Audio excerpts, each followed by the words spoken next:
സ്വയരക്ഷയോ? എന്തു പറ്റി? സ്വയരക്ഷ നടത്തുമെന്ന് നീ പറഞ്ഞില്ലേ? ഇനി സ്വയരക്ഷ നടത്തിക്കോളൂ.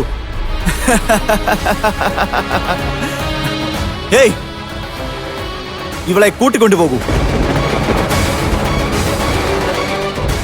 നിൽക്കവിടെ.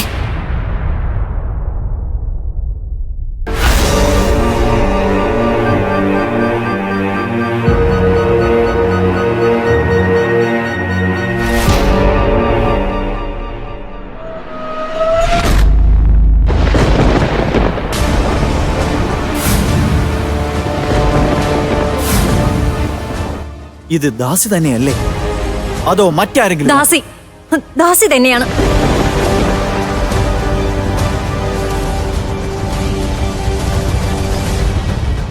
അവളെ ആരും എവിടേക്ക് കൊണ്ടുപോകാൻ ശ്രമിക്കണ്ട.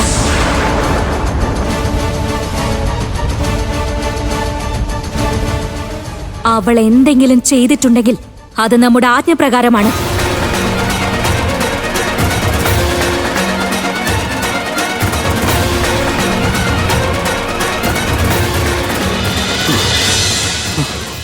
എന്താ, അവനെ കിട്ടിയോ? ഇവിടെ തന്നെ ഉണ്ടായിരുന്നു. നമ്മെ കണ്ടപ്പോൾ അദൃശ്യനായി മാറിയവൻ. നിൽക്കൂ ദേവദത്ത, അവൻ അദൃശ്യനാകാൻ അറിയാവുന്നത് കൊണ്ട് അദൃശ്യനായി. വരും, നമുക്ക് ഉടനെ പോകാം. അഥവാ അവൻ നമ്മെ കണ്ടു കഴിഞ്ഞാൽ അവൻ നമ്മളെയും അദൃശ്യരാക്കി തീർക്കും. അതിന്റെ അർത്ഥം നീ തന്നെയാണോ നമ്മുടെ കണ്ണുകളിൽ അത് ഇട്ടത്?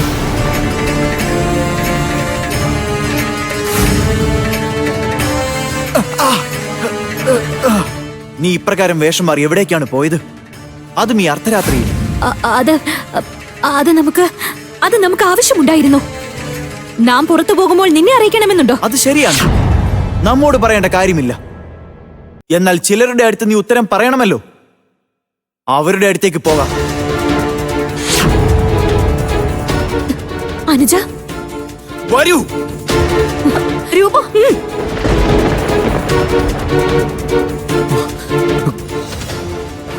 വരൂ. നീ എന്ത് ചെയ്യാൻ പോകുന്നു? അവിടെ പോയിട്ട് എന്ത് ചെയ്യാനാണ്? അവൻ രാജകുമാരിയെ പിടിച്ചുകൊണ്ടുവന്നത് നീ കാണുന്നില്ലേ? നമുക്ക് പോയേ മതിയാവും. പോകുന്നത് ദേവദത്ത, അവിടെ പോകുന്ന ആപത്തിനെ വിളിച്ചു വരുത്തും പോലെയാണ്. നിന്റെ കാലിലെ മുറിവ് ഇപ്പോഴും ശരിക്കും ഭേദമായിട്ടില്ല. നീ അവിടെ പോയി കഴിഞ്ഞാൽ അവർ നിന്നെ തിരിച്ചറിയും. ഒരു തവണ പിടിക്കപ്പെട്ടു കഴിഞ്ഞാൽ പിന്നീട് നിന്റെയും നമ്മുടെയും അതുപോലെ വൈദ്യ സമൂഹത്തിന്റെ മുഴുവൻ അവസ്ഥയും എന്താകും? അത് നിനക്ക് മനസ്സിലാവുന്നില്ലേ? അവർ നമ്മളെ ജീവനോടെ വിടില്ല. നീ പറയുന്നത് മനസ്സിലാകാഞ്ഞിട്ടല്ല, പക്ഷെ ഇതിന്റെ കാര്യം അഥവാ നമ്മൾ ജീവിച്ചിരുന്നാൽ ഇത് തിരികെ കൊടുക്കാൻ അനേകം അവസരങ്ങൾ ലഭിക്കും. വരൂ, ഇപ്പോൾ ഇവിടുന്ന് പോകാം. വരൂ മിത്രമേ, വരൂ.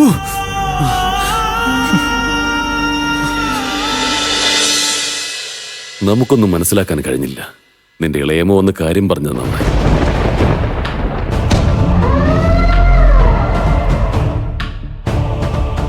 നിനക്ക് നമ്മോടെങ്കിലും പറയാമായിരുന്നില്ല രൂപവതി? ഒന്നുമില്ലെങ്കിൽ അതുകൊണ്ട് എന്ത് സംഭവിക്കും? പറഞ്ഞിട്ടിപ്പോ എന്താവാനാ? ഞങ്ങൾ ആശങ്കപ്പെടാതിരിക്കുന്ന പോലെ മഹാരാജന്റെ ആശങ്ക ഒഴിവാകും. എന്നാലൊന്നും സംഭവിച്ചില്ലല്ലോ. നിങ്ങളോട് നാം പറഞ്ഞിരുന്നതാണല്ലോ നമുക്ക് പോകണമെന്ന്. പക്ഷെ അത് ദുഷ്കരമാണെന്ന് നിങ്ങൾ പറഞ്ഞു. അതുകൊണ്ട് നാം വേഷം മാറി പോയത്. പുത്രി, നീ ചെയ്തത് വളരെ നല്ല പ്രവൃത്തിയാണ്. ഇനി വ്യക്തമായി പറയൂ, എവിടേക്കാണ് നീ പോയത്? അതുപോലെ എന്തിനാണ് നീ പോയത്? എവിടേക്കാണ് നീ പോയത്? അതുപോലെ എന്തിനാണ് നീ പോയത്?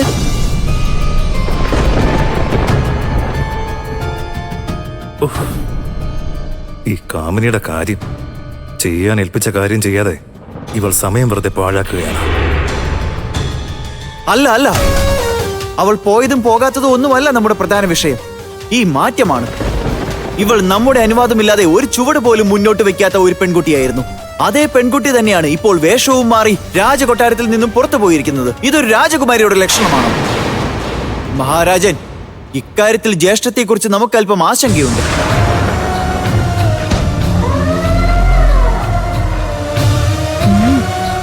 ഇനി നാം ക്രീഡ ആരംഭിക്കേണ്ടതാണ്.